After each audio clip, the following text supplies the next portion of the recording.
Grond is die mees kosbaarste hulpbron en besitting wat jy kan hê. Het jy grond, dan kan jy bou. Het jy grond, dan kan jy plant.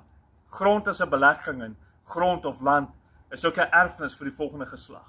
Oorloë word begin deur grond om land te besit. Lewens word verloor as gevolg van grond, as gevolg van land. Maar die mees kosbaarste land, mees kosbaarste grond wat daar is ek en jy. Is jou gedagtes, dis jou hart, dit is jou lewe.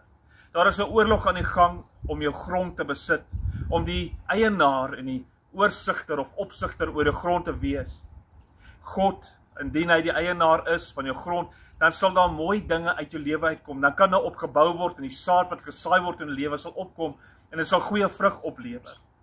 Psalm 1 sê, hy sê, ek sal wees soos 'n boom wat geplant is by waterstrome, waarvan die blare nie verwelk in 'n jaar van droogte nie, en die vrug sal dan daar wees, opgelewer word op sy tyd. En my lewe sal ander bless. En my lewe sal 'n lewe wat aan God gewy is, 'n grond en land waarvan God die eienaar is goeie grond, is vrugbare grond, en alles wat dan daar geplant word, is goeie vrug, en dit lei tot die opbou en die stigting en die seën van ander. Maar grond wat vir die duiwel gegee word, wanneer ek toelaat dat my gedagtes in my hart oorweldig word en oorheers word deur slegte, bose dinge, dan word my grond brak en dit word vleigrond, want op brakgrond kan jy nie plant nie, en op vleigrond kan jy nie bou nie.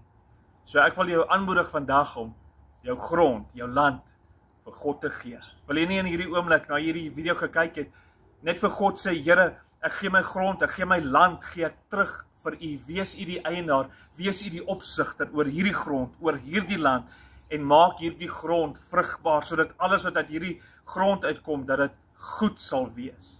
Want jy sien, jy is ouer wat die Here dien, jy as huweliksmaat wat die Here opreg dien, en in volheid en met passie, jy is goeie grond, want ons as mense, hoe ons grond is, hoe ons land is, hoe my lewe is, as ek 'n gelowige het 'n baie goeie uitwerking op die mense om my. Maar indien ek brak of vleigrond is dit nie goed nie.